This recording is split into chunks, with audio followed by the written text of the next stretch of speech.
శ్రీ గురుభ్యో నమః. హరి ఓం. దంతాంచలేన ధరణీతలమున్నమయ్య పాతాళకేళిషు ధృతాది వరాహలీలం ఉల్లాఘనోత్ఫణ ఫణాధర గీయమాన క్రీడావదానం యువరాజముఖం నమామః. అమరీ కవరీ భార భ్రమరీ ముఖరీకృతం దూరీకరోతు దురితం గౌరీ చరణ పంకజం ఇందీవరదళ శ్యామం ఇందిరానందకందళం వందారు జన మందారం వందేకం యదునందనం. వాగర్ధావివ సంపృక్తౌ వాగర్ధ ప్రతిపత్తయే జగతః పితరౌ వందే పార్వతీ పరమేశ్వరౌ. ఆపదామపహర్తారం దాతారం సర్వసంపదాం లోకాభిరామం శ్రీరామం భూయో భూయో నమామ్యహం. బుద్ధిర్బలం యశోధైర్యం నిర్భయత్వమరోగత అజాడ్యం వాక్పటుత్వం చ హనుమత్స్మరణాత్ భవేత్. శ్రీ గురుభ్యో నమః. హరి ఓం. శ్రీరామచంద్రుడు సముద్రుడి విషయం ఏమిటో అది తేల్చాలి అనే ఉద్దేశంతో ఆయన ఆ సముద్రపు ఒడ్డునే కుశాస్తరణ, ఆ కుశలతో ఒక ఆస్తరణాన్ని ఏర్పాటు చేయించుకొని ఇంకా దాని మీద ఆసీనుడయ్యాడు. సరిగ్గా ఇదే సమయానికి రావణుడి చేత ప్రేరితుడై కావచ్చు, లేదా తాను గూఢచారి కాబట్టి తన యొక్క విధి నిర్వహణలో భాగంగా అనుకోకుండానైనా సరే ఒక రాక్షసుడు ఈ వానర సేనా సమూహం ఉన్నటువంటి ప్రదేశానికి ఆకాశ మార్గంలో వచ్చాడు. అతడి పేరు శార్దూలుడు. అయితే ఆ శార్దూలుడు గూఢచారి కదా. తతో నివిష్టాం ధ్వజినీం సుగ్రీవేణ అభిపాలితాం దదర్శ రాక్షసోభ్యేత్య శార్దూలో నామ వీర్యవాన్. అతడు వీర్యవాన్, పరాక్రమవంతుడే. రాక్షసులంతా పరాక్రమాలు కలవాళ్లే, అందులో ఏ విధమైనటువంటి లోటు లేదు. అతడు శార్దూలో నామ రాక్షస అభ్యేత్య అక్కడికి వచ్చి దదర్శ చూశాడు. ఏం చూశాడు ఆయన అంటే ధ్వజినీం సుగ్రీవేణ అభిపాలితాం, సుగ్రీవుడి చేత ఆ నాయకత్వం వహింపబడి విరాజిల్లుతున్నటువంటి వానర సైన్యాన్ని చూశాడు. అతడు అంతకు ముందు ఎప్పుడూ కూడా ఆ ప్రదేశంలో అంత సైన్యాన్ని చూడలేదు. ఇవాళ వచ్చి చూసేసరికి అక్కడ పెద్ద సైన్యం కోలాహలంగా ఉంది. ఒక్కసారి ఆ శార్దూలుడికి చాలా భయం కలిగి అతను ఏం చేస్తున్నాడు, తీవ్రమైన భయాందోళన కలిగి అంతే వేగంగా వెనక్కి వెళ్ళిపోయాడు. ఎవరి దగ్గరికి అంటే రావణాసురుడి దగ్గరికి. ఆ రావణాసురుడి దగ్గరికి వెళ్ళి అంటున్నాడు, మహారాజా, ఓ మహాసైన్యం అండి, అది ఇంత అంత అని చెప్పడానికి వీల్లేదు. ద్వితీయ ఇవ సాగర, ఓ సముద్రం, మామూలు సముద్రం నేను ఎప్పుడు రోజు చూస్తూనే ఉన్నదే, కానీ ఇది ఇంకొక సముద్రం లాగా ఉన్నది. అగాధశ్చ అప్రమేయశ్చ, ఇది అప్రమేయం. ఆ సైన్యంలో ఎంతమంది జనం ఉన్నారని కానీ, అది ఎంత ఆ భూమి మీద ఆక్రమించి ఉన్నదని కానీ, ఆ ప్రమేయం కొలతలకు అతీతంగా ఉన్నట్టు నాకు కళ్ళకి కనపడింది. అది పైగా కొంచెం లెక్క వేస్తే ఒక 10 యోజనాల దూరాన్ని ఆ సైన్యం ఆక్రమించి ఉన్నట్టుగా నాకు అనిపించిందండి అని చెప్తూ ఇంకో మాట కూడా అంటున్నాడు ఆ శార్దూలుడు. ఏమని, అందులో 2 మహావీరులు నేను చూశాను మహారాజా. ఇంతకు ముందు ఇతడికి కథ తెలియదు. వాళ్ళ పేర్లు రాముడు లక్ష్మణుడు నట. వాళ్ళు దశరథ మహారాజు కుమారులట. వాళ్ళిద్దరూ కూడా ఆ సైన్యంతో పాటు ఇక్కడికి వచ్చారట. ఎందుకని వచ్చారయ్యా అంటే, నేను అక్కడ విచారణ చేస్తే సీతమ్మ వారిని రక్షించడానికి వచ్చారట వాళ్ళు అని కూడా నాకు తెలిసిందండి. ఆ సైన్యంతో పాటే వాళ్ళు కూడా వస్తున్నారు. ఇంతవరకు ఏం చేశాడు, అక్కడ తాను చూసిన విషయాన్ని యథాతథంగా చెప్పాడు, నివేదించాడు. అక్కడితోటి అతని యొక్క పని అయిపోయినట్లే. కానీ అతడు రావణాసురుని యొక్క ఉద్యోగి కదా, ఉప్పు తింటున్నవాడు కదా, ఇంకొంచెం కూడా చెప్పాలి అని అనిపించింది. ఆ మాట ఏమంటున్నాడు, ఇది నేను పై చెప్పే మాట, స్థూలంగా చూసి వచ్చి చెప్పే మాట, కానీ నువ్వు ఇంకా సూక్ష్మంగా వివరాలు కావాలంటే సరి అయినటువంటి సమర్థులైనటువంటి వేగుల వాంటను కనుక నువ్వు అక్కడికి పంపిస్తే వాళ్ళు వెళ్ళి అసలు ఇంకా చాలా విషయాలు ఉండి ఉంటాయి అక్కడ, అవన్నీ పూర్తిగా తెలుసుకొని వస్తారు అని నేను అనుకుంటున్నాను. ఇది రెండో విషయం చెప్పాడు. చెప్పి అంతటితో ఆగకుండా శార్దూలుడు ఇక్కడ ఒక చిన్న విశేషం కనపడుతుంది. ఎవరైనా ఈ శార్దూలుడు ఇందులో కొంచెం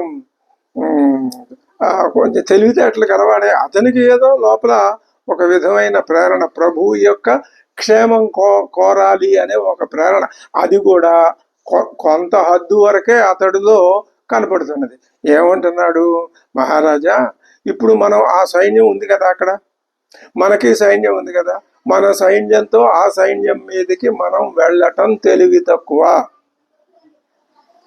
సామదాన భేద దండ అని 4 ఉపాయాలు ఉన్నాయి కదా, ఆ దండోపాయం మనకి పనికిరాదు. ఎందుకని 10 యోజనాల ప్రదేశాన్ని వ్యాపించి ఉన్నది ఆ వానర రిక్ష సైన్యం. ఆ రామలక్ష్మణులు ఉన్నారు, అది సుగ్రీవేణాభిపాలితాం ధ్వజనీం దదర్శ అని చెప్పాడుగా. కాబట్టి మనకి యుద్ధం ఆ సైన్యంతో వద్దు. మరి ఎలాగయ్యా అంత సైన్యాన్ని అంటే, ఓ పని చేయండి, సామ ఉపాయం కానీ, దానోపాయం కానీ, భేదోపాయం కానీ, ఈ మూడింటిల్లో తమరు ఏదైతే ఉచితంగా ఉంటుందని నిర్ణయించుకుంటారో ఆ ఉపాయాన్ని మీరు వాళ్ళ మీద ప్రయోగించండి. అంటే నేనేమని నా అభిప్రాయం, మొట్టమొదటగానే యుద్ధం వద్దు అని నా ఆలోచన. అందుకని ఈ సామధాన భేద దండోపాయాల్లో సామధాన భేదాలు ఉపయోగిస్తేనే మంచిది అని నా యొక్క ఉద్దేశం కూడా అని స్పష్టంగా తాను చూసిన విషయం, తన మనసులో కలిగిన అభిప్రాయం, మనసులో కలిగిన ఊహ, నిశ్చితమైన అభిప్రాయం, ఈ 3 కలిపి చక్కటి సందేశాన్ని అందించాడు శార్దూలుడు. అతని యొక్క ఆ కర్తవ్యం ఆ విధంగా ముగిసింది. అతను తన పాత్ర బాగానే నిర్వహించాడు అని భావించవచ్చు. ఎప్పుడైతే శార్దూలుడు ఖచ్చితంగా చెప్తున్నాడో, ఏమని చెప్తున్నాడు, యుద్ధం వద్దు ఆ సైన్యంతో, అది కూడా మరి ఎవరి మాట నమ్మకపోతే మహారాజు ఇంకా చివరికి ఆయన ఏ దారిలో వెళ్ళాలి అని అనుకున్నాడో ఏమో. రావణాసురుడి మనస్సులో ఒక పెద్ద బండరాయి పడినట్లు అయిపోయినాయి. ఆయన గుండెలు గుబేలుమన్నాయి, ఒక వణుకు పుట్టింది లోపల. ఇంకా యుద్ధం చేసేద్దాం, ఓడించేద్దాం అన్న ఆతృతతో ఉన్నాడు రావణాసురుడు. ఎప్పుడైతే శార్దూలుడు యుద్ధం వద్దు మహారాజా, యుద్ధం తెలివిగల పని కాదు అని చెప్పాడు, ఇంకేం చేయాలి, ఉన్నది ఒకటే ఉపాయం, అమ్మవారిని తీసుకెళ్ళి అప్పచెప్పాలి. అదే ఆయన చెయ్యడు. ఇది ఇప్పుడు రావణాసురుడికి కొత్తగా పట్టుకున్నటువంటి ఒక పెద్ద సంకట స్థితి. అప్పుడు లొంగలేదు. అప్పుడేం చేశాడు, వెంటనే తెలివితేటలుగా శుకుడు అనే ఒక రాక్షసుడిని, ఇతడు కూడా ఈ శార్దూలుడి కంటే ఒక గొప్ప బలం కలవాడే శుకుడు, మంచి తెలివితేటలు కూడా కలవాడు.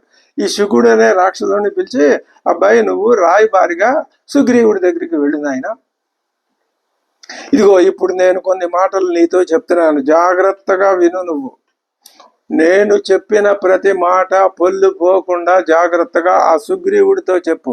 అంటే శార్దూలుడు చెప్పిన దానికంటే పై స్థాయిలో చేయవలసిన పనిని తలపెట్టాడు రావణాసురుడు. ఎంత కాదన్నా రజోగుణంలో ఉన్న విశేషం ఏమిటి అంటే, తమో గుణంలో మళ్ళీ ఆ విశేషం ఉండదు. అక్కడ అలసత్వం, నిద్ర ఇవే ప్రధాన పాత్ర వహిస్తాయి. రజోగుణంలో ఇది ఈ తమో గుణానికి ఆ సత్వగుణానికి మధ్యస్థంగా ఉంటుంది. కాబట్టి దీనిలో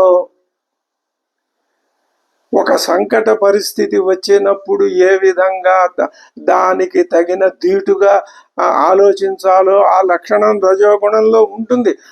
అలాంటి ఆలోచన వచ్చింది అంటే అది రజోగుణం అనే లెక్క, ఇంకా అందులో అనుమానం అక్కర్లేదు. కాబట్టి రావణాసురుణ్ణి కూడా తక్కువ అంచనా వేయడానికి వీల్లేదు. ఇది లోక వృత్తం. లోకమే ఈ మూడు గుణాలతో నిర్మింపబడినప్పుడు రావణాసురుడు లాంటి వాళ్ళు ఏం చేస్తారు? ఒక పెద్ద మహాప్రవాహానికి ఎదురు ఈదటం ఎవరి వల్ల కాదు. గంగానది వస్తే గంగానదికి ఎదురు ఈదుకుంటూ ఎవడు పెడతాడు? ఆ ప్రవాహంలో పడి కొట్టుకుపోవటమే. ఎక్కడికి తీసుకువెడితే, ఏ స్థితికి చేరిస్తే ఆ స్థితికి పోవటం తప్ప వేరే గత్యంతరం లేదు. అయితే మరి ఎలాగా? అదే పూర్వజన్మ సుకృతం. ఇలా ఈ రజస్తమస్సుల చేత ఆ ఒత్తిడి చేయబడుతూ, డామినేట్ చేయబడుతూ ఉన్న కొంతకాలానికి ఎప్పుడో ఒకసారి పైనుంచి ఒక వెన్నెల వెలుగులాగా, ఒక వెన్నెల కిరణంలాగా సత్వగుణం కూడా అందులో ప్రవేశిస్తుంది. ఇంకా అప్పటి నుంచి మానవుడికి కొంత అభివృద్ధి అనేది, దేంట్లో అభివృద్ధి? ధనధాన్యాలు వీటిలో భౌతిక సంపదల్లో కాదు, ఆధ్యాత్మిక సంపదలో అభివృద్ధి అనేది కనిపిస్తుంది. ఇది మనం ప్రతి పాత్రలోనూ రామాయణం యొక్క ఆ కథా వికాసంలోనే ఈ విషయాన్ని మనం గ్రహించవచ్చు. అసలు ఈ విషయాన్ని చెప్పడానికే మానవ వికాసం మొగ్గ దశ నుంచి పుష్ప దశ వరకు ఎలా ఉంటుందో చూపించడానికే, మానవుడి చేత గ్రహింపజేయడానికే రామాయణం వచ్చింది. అంటే అందులో అది ఏమీ, అందులో పెద్ద గొప్పదనం లేదు, విశేషం లేదు, ఏం లేదు. అది చాలా సామాన్యమైన విషయం. అందుకని నువ్వు ఏమంటున్నాడు? ఓ శుకాసురా, నువ్వు వెళ్ళు, సుగ్రీవుడితో చెప్పు. ఏమని చెప్తావు? ఈ రావణాసురుడి సందేశం అసలు ఎలాగైనా తెలివితేటలు గలవాడు కదా. ఒక క్రమ పద్ధతిలో సుగ్రీవుణ్ణి తన వైపు లాగేయాలి. ఇప్పుడు అది రావణాసురుడి యొక్క పెద్ద ప్లాను. అది గనక విజయవంతం అయితే ఇంకా శ్రీరామచంద్రుడు గాని లక్ష్మణుడు గాని ఏమీ చేయలేరు.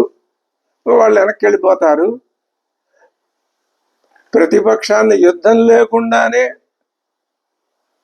ఓడించేసినట్లు అవుతుంది. ఇంత పెద్ద ఆలోచన చేశాడు రావణాసురుడు. ఆ శుకాసురుడితో అంటున్నాడు, భయ్ నువ్వు త్వం వై ఎవరితో నువ్వు ఎవరితో చెప్పాలి? ఆ సుగ్రీవుడితో. త్వం అంటే ఇక్కడ సుగ్రీవుడు, ఈశుకుడు కాదు. త్వం వై మహారాజ కుల ప్రసూత. ఏమయ్యా సుగ్రీవా, నిన్ను నువ్వు మర్చిపోయావా? నువ్వు మహారాజ వంశంలో పుట్టిన వాడువయ్యా అనే మాట రావణాసురుడి నోట సుగ్రీవుడు విన్నాడు అనుకోండి. అప్పుడేమవుతుంది? ఆయన కొంచెం భుజాలు ఎగరేసి, అవును నేను మహారాజ కులంలో పుట్టిన వాడినే అలా అనుకున్నాడు అంటే ఈ తమో రజస్సులు అక్కడ బాగా పనిచేసినాయి అని అర్థం. అసలు ఈ సృష్టి అంతా తమస్సు రజస్సులతో నిండిపోయిందే. అలా అనుకోకుండా, ఉబ్బిపోకుండా చక్కగా నిశ్చలంగా విన్నాడే అనుకోండి. అప్పుడేమవుతుంది అంటే సత్వగుణం యొక్క ఆధిక్యత మనకి స్పష్టమైనట్లుగా తెలుస్తుంది. ఎంత సునిశ్చితంగా మనం రామాయణాన్ని పరిశీలించాల్సి ఉంటుంది. త్వం వై మహారాజ కుల ప్రసూత మహాబలశ్చ రక్షరజస్సుతశ్చ. మీ తండ్రి ఎవరో నీకు తెలుసా? రక్షరజసుడయ్యా. నువ్వు మహాబలశ్చ, ఏం సామాన్యుడివా? నా కశ్చిత్ అర్ధస్తవ నాస్తి అనర్థ. సరేనయ్యా సుగ్రీవా, నేను ఒక మాట అడుగుతాను. నువ్వు కిష్కింధర దేశానికి మహారాజువి కదా, మహాపరాక్రమవంతుడివి కదా. నువ్వు ఈ రాముడి వెంట ఎందుకు వచ్చావయ్యా? వచ్చినందువల్ల నీకు ప్రయోజనం ఏమిటి? సో ఎంత మూలానికి మొదటికే మోసం పెట్టి చెప్తున్నాడు. నువ్వు రాముడితో వచ్చావు, ఏమిటి ఉపయోగం? ఏమీ లేదు. హాయిగా నీ కిష్కింధలో నీ రాజ్యాన్ని నువ్వు పాలించుకుంటూ కూర్చోవచ్చు. శ్రీరామచంద్రుడి వెంట ఉండటం వల్ల నీకు వచ్చే ప్రయోజనం లేదు. ఇంకో మాట ఉంది దాంట్లోనే, దాన్ని విడమరిస్తే ఇంకో అర్థం. ఇతడితో రాకపోయినందువల్ల నీకు వచ్చే అనర్థము లేదు. చాలా తెలివితేటలుగా చెప్పాడు రావణాసురుడు.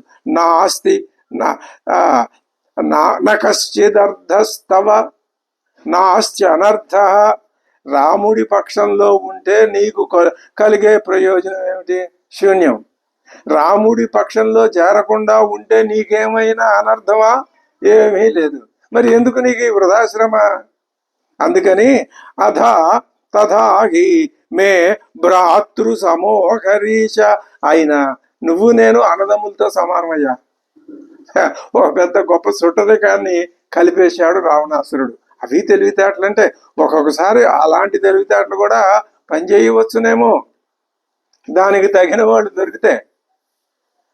నువ్వు నేను భ్రాతృ సమూలం. ఇప్పుడు 3-4 విషయాలు ఒక్కసారి సుగ్రీవుడి మీద ఒక శర పరంపరలాగా కురిపించేశాడు. నువ్వు మహారాజు కుమారుడు అయ్యా. మీ నాన్నగారు ఎటువంటి వాడో తెలుసా? వృక్షరజుడు ఆయన.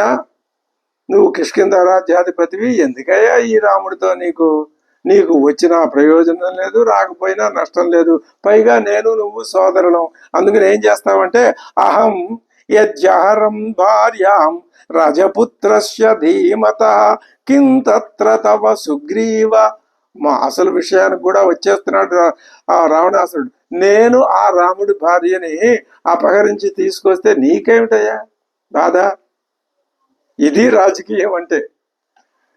మరి ఈ ఆనాటి నుంచి ఈనాటి వరకు రాజులు కూడా, రాజులు అంటే పాలకులు కూడా రామాయణం చదివి తీరాలి. అయితే కొన్ని యుక్తి ప్రయుక్తులు ఎలా ప్రయోగించాలి అన్నది అక్కడున్న సందర్భం యొక్క యోగ్యతను బట్టి తెలుసుకోవాలి. తమ యొక్క స్థితిని బట్టి, తమ అర్హత అనర్హతలను బట్టి కూడా తెలుసుకోవచ్చు. అది వేరే.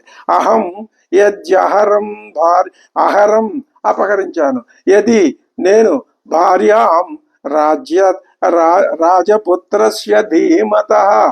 ఆ ధీమంతుడు అంటున్నారు, ఆయన కూడా రాజపుత్రుడే అంటున్నారు. రాజపుత్రుడో అవునో కాదో అదంతా ఎందుకులే గాని, ఆయన భార్యని, ఆ శ్రీరాముని భార్యని నేను అపహరిస్తే కింతత్ర తవ సుగ్రీవ, నీకేమిటయ్యా బాధ? ఆమె ఏమైనా నీకు చుట్టమా? ఆ శ్రీరాముడు నీకు చుట్టమా? ఏమి? కింతత్ర తవ సుగ్రీవ కిష్కింధాం ప్రతిగమ్యతాం. ఈ మాటలో కొంచెం బాగా అర్థం దట్టిచ్చాడు రావణాసురుడు. కిష్కింధాం ప్రతి, వెనక్కి వెళ్ళిపోవయ్యా, వెళ్ళకపోతే ముందు నీ పని చూస్తాను అని ఒక ఆలోచన. వెళ్ళవయ్యా బాబు, నే బతిమాలు, నువ్వు నేను అన్నదమ్ములం కదా, నా మాట కాదంటావా నువ్వు? కిష్కింధాం ప్రతిగమ్యతాం. ఇది మంచి ఎత్తుగడ వేశాడు రావణాసురుడు. నహి ఇయం హరిభిర్లంకా శక్య ప్రాప్తుం కథంచన. నువ్వు ఏ రకంగా, ఇంకొక విషయం కూడా చెప్తున్నా, వానరులందరినీ వేసుకొచ్చావు, వాళ్ళంతా సముద్రం దాటి వస్తారనేనా నీ ఆలోచన? అది సాధ్యం కాదు. నహి ఇయం లంక హరిభి న ప్రాప్య. ఈ వానరులు లంకని అందుకోలేరు. దేవైరపి సగంధర్వై, గంధర్వులు దేవతలు, కిం పునర్నరవానరై. దేవతలు గంధర్వులే రాలేరయ్యా నా నగరంలోకి, ఇక ఈ నరవానరులు వస్తారంటావా? అది సాధ్యమయ్యేది కాదు. ఈ సందేశాన్ని పుచ్చుకున్నాడు శుకాసురుడు. అక్కడి నుంచి బయలుదేరి ఒక పక్షి ఆకారం ధరించాడు. ఆ పక్షి కూడా చిలుక. శుకుడు అంటే, శుకం అంటే చిలుకే కదా. చిలక ఆకారం ధరించి ఆకాశ మార్గంలో వెళ్ళి ఆ సైన్యం మధ్యలోకి వెళ్ళిపోయాడు. ఆకాశంలోనే ఉన్నాడు, కిందకి రాలా. కిందకు వస్తే ప్రమాదం అని తెలుసు అతడికి. సుగ్రీవుడి సమీపంలో ఆకాశంలో నిలబడ్డాడు. సుగ్రీవుడు ఎవరో ఇతడికి తెలుసు కదా. నిలబడి రావణ సందేశాన్ని తూచా తప్పకుండా చక్కగా వినిపించాడు. అది శుకుడు చేసినటువంటి గొప్ప పని. ఆ విధంగా ఆ సందేశాన్ని వినిపిస్తూ ఉండంగానే ఈ వానరులు వీళ్ళు తక్కువ వాళ్ళు ఏం కాదు కదా. వీళ్ళు ఏం చేసేవారు, గబగబా కొంతమంది, ఒక 4-5 గమాంతం ఆకాశంలోకి ఎగిరి అతన్ని చుట్టుముట్టి ముష్టిఘాతాలతో కుళ్ళబడవటం మొదలుపెట్టారు. కుళ్ళబొడిచి 4 దెబ్బలు కొట్టి లాక్కొచ్చి సుగ్రీవుడి పాదాల మీద పడేశారు. వాళ్ళు ఆ పని చేశారు. అదంతా చెప్పిన తర్వాతే కావచ్చును. అతడు ఇక తట్టుకోలేక ఏడుపు మొదలెట్టి, అక్కడ ఉన్నాడు పక్కనే శ్రీరాముడు, ఆయన పాదాల మీద పడి ఇలా విన్నవించుకుంటున్నాడు. నా దూతాన్ గ్రంథి కాకుస్థ. శుకుని యొక్క దృష్టి, ఇప్పుడు ఇతడు అదృష్టవంతుడే, తాటక కూడా స్వామి వారిని చూసింది కళ్ళతో. ఆ బాణం వచ్చే కదా ఆవిడ మీద పడింది. ఈ శుకాసురుడు కూడా చూశాడు. చూసిన వాళ్ళల్లో కొంతమందికి రామతత్వం, అసలు ఆ దర్శన భాగ్యమే గొప్ప కదా.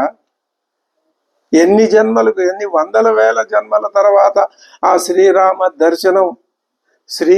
దర్శనం అంటే ఇప్పుడు మనం నిత్యము గావించుకుంటున్న శ్రీరామాలయంలో శ్రీరామ దర్శనం కూడా దాంతో సమానమే, అందులో అనుమానం లేదు.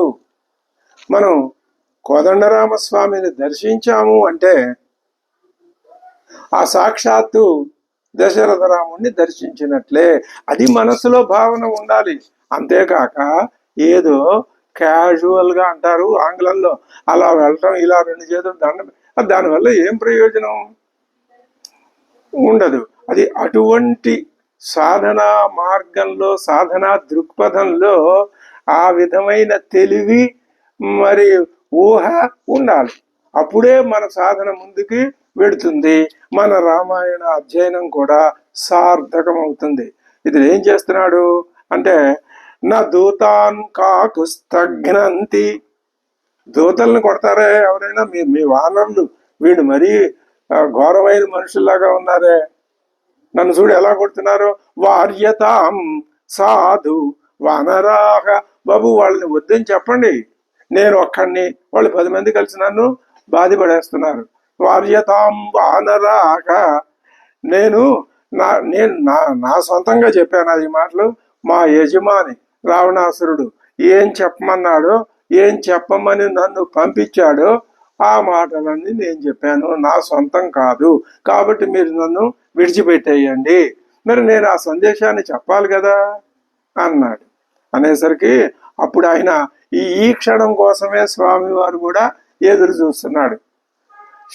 వెంటనే అనొచ్చు, అబ్బాయి వానరులు అతన్ని ఏం చేయకండి అని, కానీ అతన్ని అడగని, ఆయనే ఎందుకు తొందరపడతాడు. ఇప్పుడు ఈ శుకాసురుడు యొక్క జీవితంలో ఇదే మొట్టమొదటి సుకృతం. స్వామి నన్ను రక్షించు అని అడిగాడు కదా. ఎంత తీవ్రాతి తీవ్రంగా మన భావనలు లోతు కంట వెళ్ళకపోతే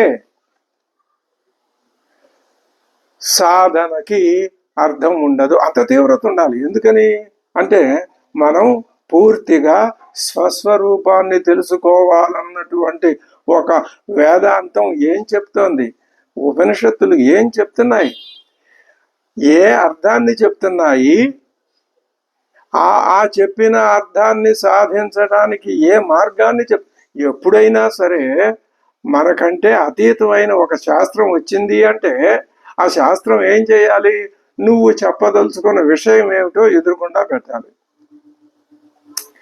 ఆ విషయాన్ని వింటే గాని ఆచరిస్తే గాని నీకు ఏం లాభం అది కూడా చెప్పాలి. 2.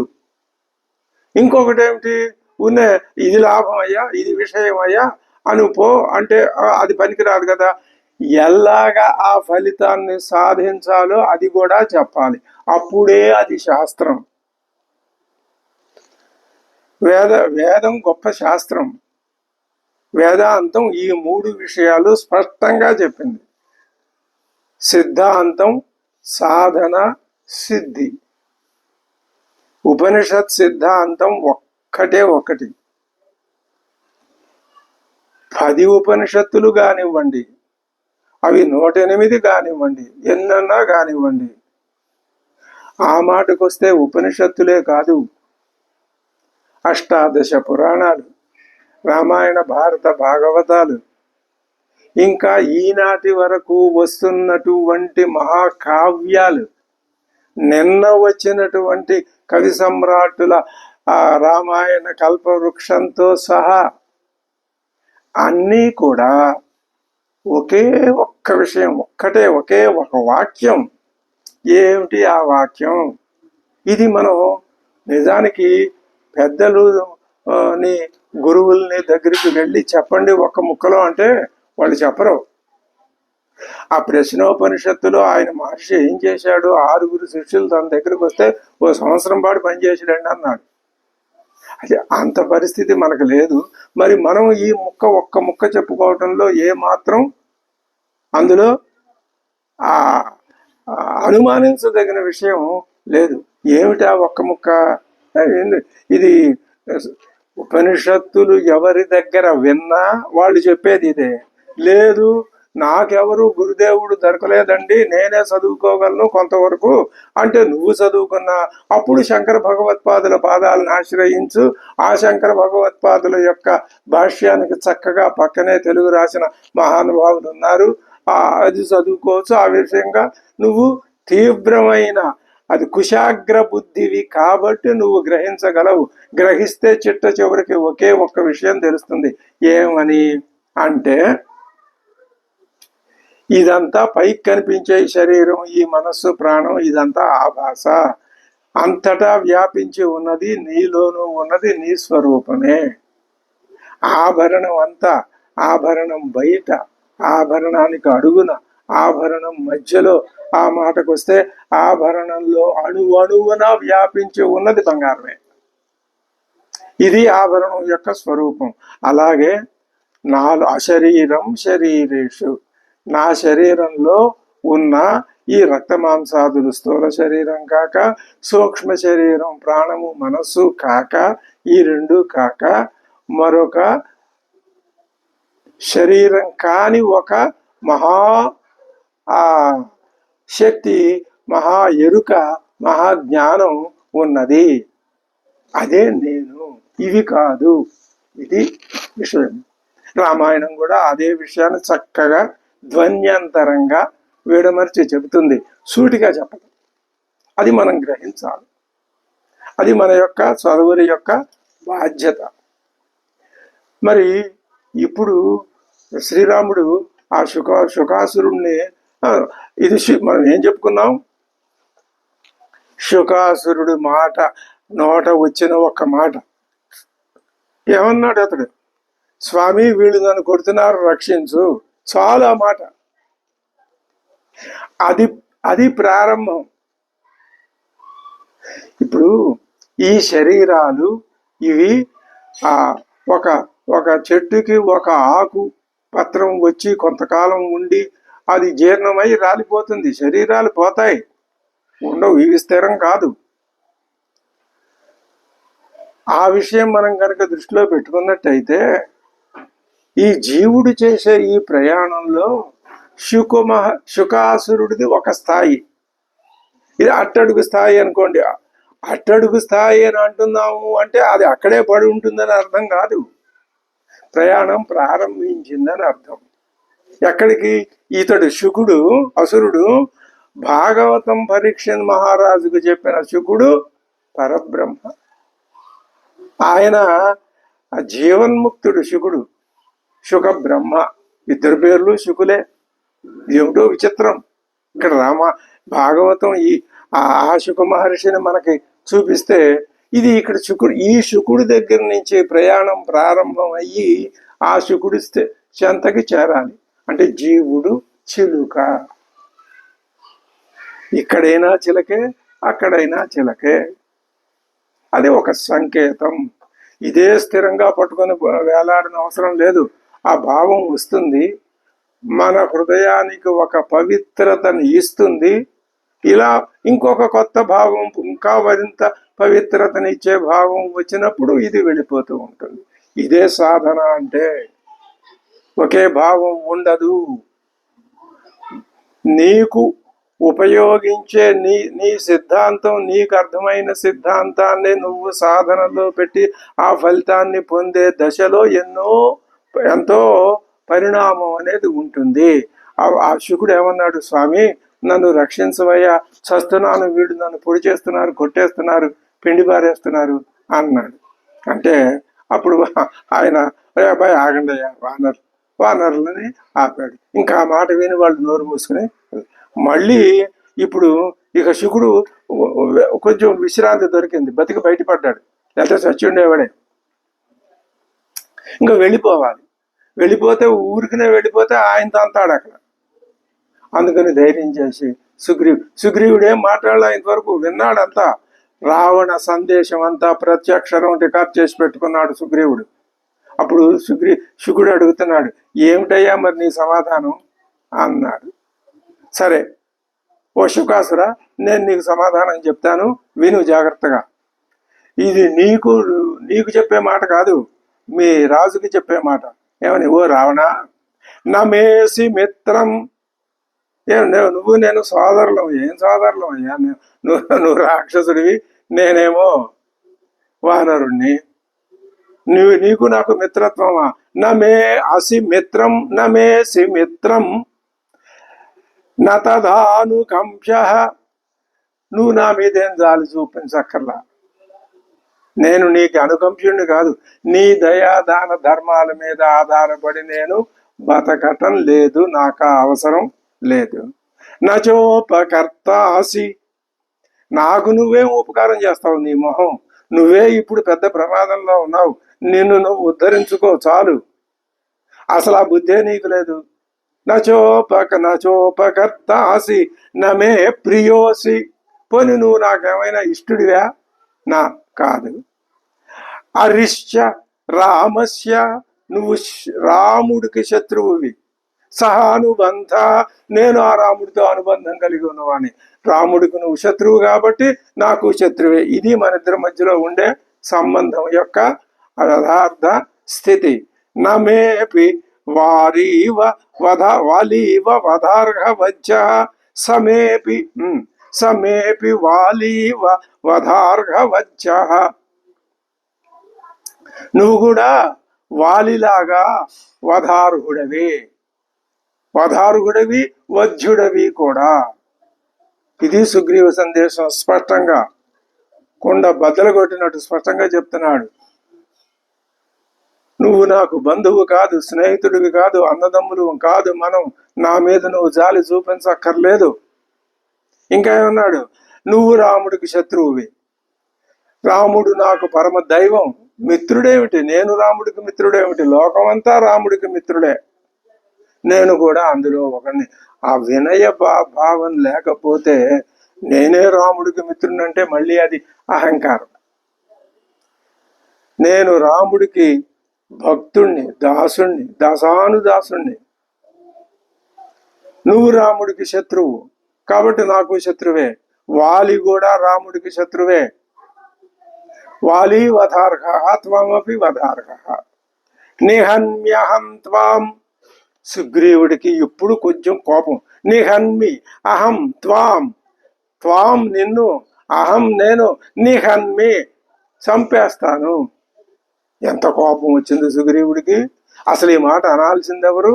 శ్రీరామచంద్రుడు. ఈయనే మీదేసేసుకుంటున్నాడు. నిహన్మ్యహం త్వాం ససుతం సబంధుం.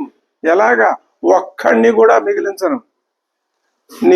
నీ సంతానంతో, నీ బంధువులందరితో కలిపి. సజ్ఞాతి వర్గం రజనీచరేచ.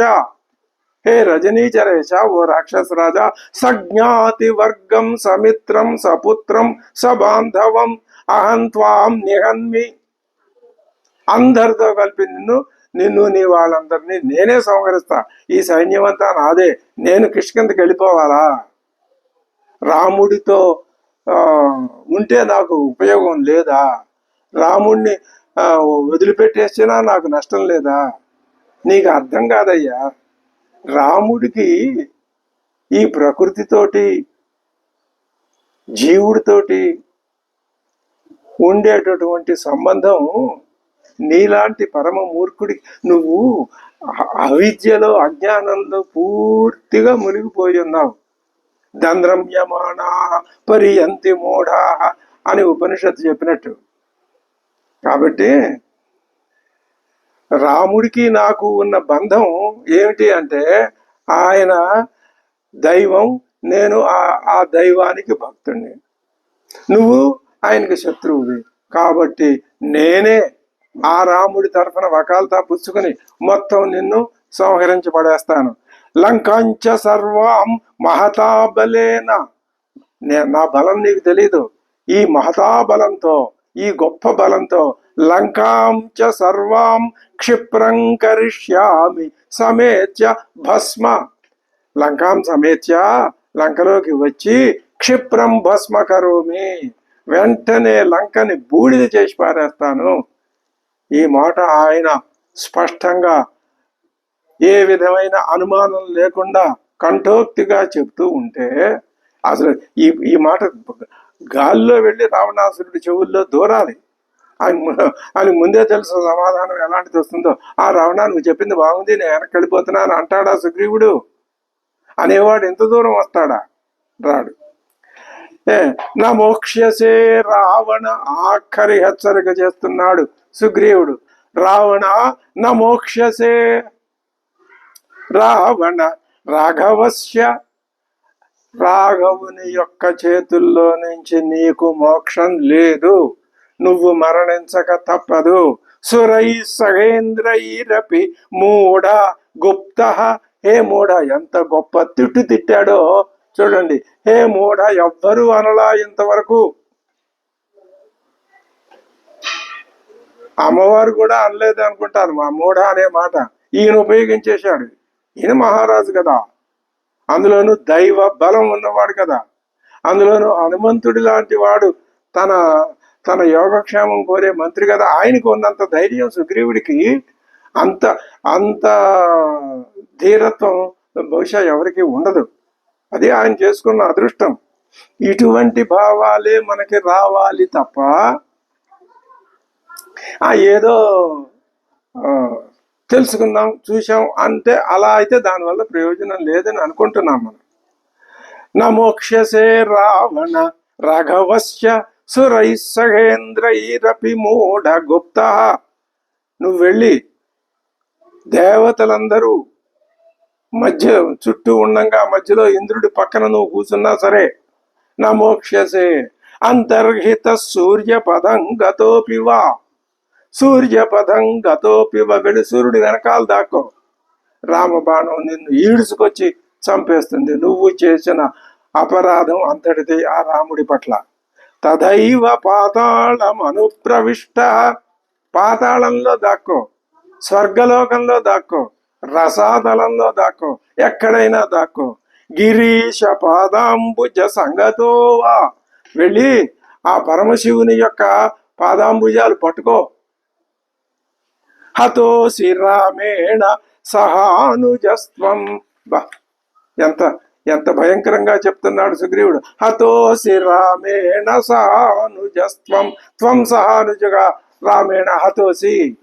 ఇంకా నీకు నిష్కృతి లేదు, మోక్షం లేదు రావణ. ఈ ముల్లోకాల్లో ఎవ్వరూ నిన్ను రక్షించలేరు. అయినా నేను ఒక ప్రశ్న అడుగుతాను, చెప్పు రావణ. నువ్వు ఆ జటాయువుని ఎందుకు చంపావయ్యా? ఇకన్నా బుద్ధి ఉంది అసలు? ఆ జటాయువు వృద్ధుడు పాపం. ఆయన్ని నీ పౌరుషం చూపించి ఆ వృద్ధుడిని జటాయుని రెక్కలు తెగనరికి చంపుతావా? ఇది అసలు యుద్ధవీరుడు చేయవలసిన పనేనా? అవధీర్య జరా వృద్ధం అక్షమం కిం జటాయుషం. జటాయువుని అవధీకి చంపావు, కిమర్థం? ఆయన ఎటువంటి వాడు? జరా వృద్ధం, అక్షమం, ఓపిక లేదు పాపం అటువంటి వాడిని.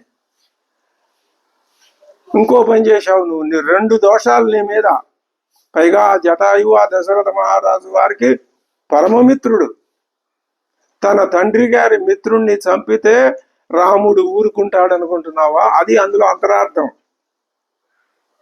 తన మిత్రుడికి ప్రమాదం వచ్చినా ఊరుకోడు. ఎక్కడో తండ్రి గారి మిత్రుడుగా అంటే కాదు. తండ్రి అంటే మహాగౌరవం శ్రీరామచంద్రుడికి. తండ్రి గారి మిత్రుణ్ణి నువ్వు సంహరించావు, నీకు అప్పుడే మూడింది. రామలక్ష్మణులు దగ్గర లేనప్పుడు సీతను అపహరిస్తావా? నువ్వు దొంగవి. పైగా అదో ఘనకార్యం అని చెప్తున్నావా? నేను సీతమ్మని తీసుకెళ్ళిపోతే నీకేమిటని నన్ను అడుగుతున్నావా? ఆమె నాకు బంధువు కాదనుకుంటున్నావు. ఆమె లోకానికే బంధువు, లోకమంతా అమ్మవారే. నాకు ఆ సంగతి తెలుసు. అమ్మవారికి నువ్వు ద్రోహం చేస్తున్నావు కాబట్టి నన్ను అమ్మవారు ఆజ్ఞాపించింది వాడి సంగతి చూడు అని. నేను అలా అనుకుంటున్నాను, నువ్వు ఇంకో రకంగా అనుకుంటున్నావు. ఎంత చక్కగా మనం భావన చేయగలిగితే అంత భావన చేయడానికి కావలసినటువంటి అక్కడ ఆ విషయం ఉంటుంది, ఆ అవకాశం ఉంటుంది రామాయణంలో. అది రామాయణం యొక్క గొప్పతనం.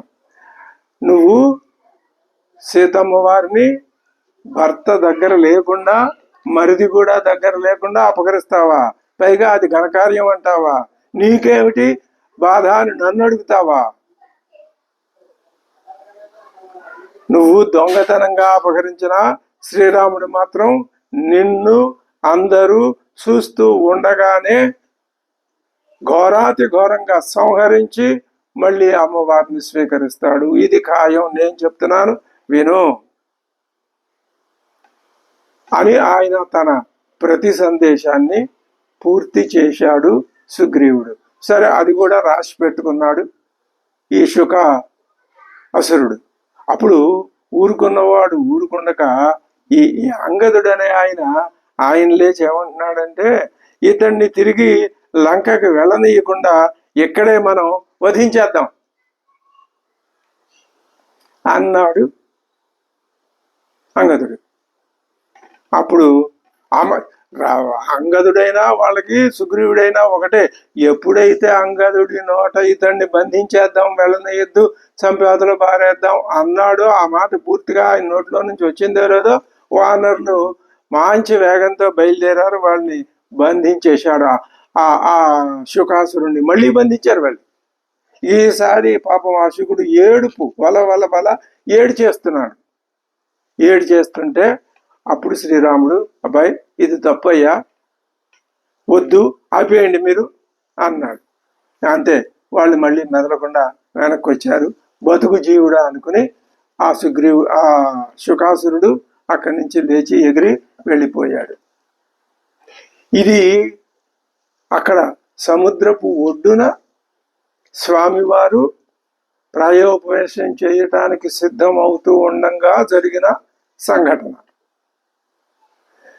ఇంకా ఇప్పుడు మళ్ళీ సముద్రుణ్ణి ఏ విధంగా ప్రసన్నుణ్ణి చేసుకోవాలా అనే విషయాన్ని గురించి యథాప్రకారంగా శ్రీరామచంద్రుడు ఆలోచిస్తాడు. ఆ విషయం ఎలా ఉంటుంది అనేది మనం తర్వాత తెలుసుకుందాం. స్వస్తి.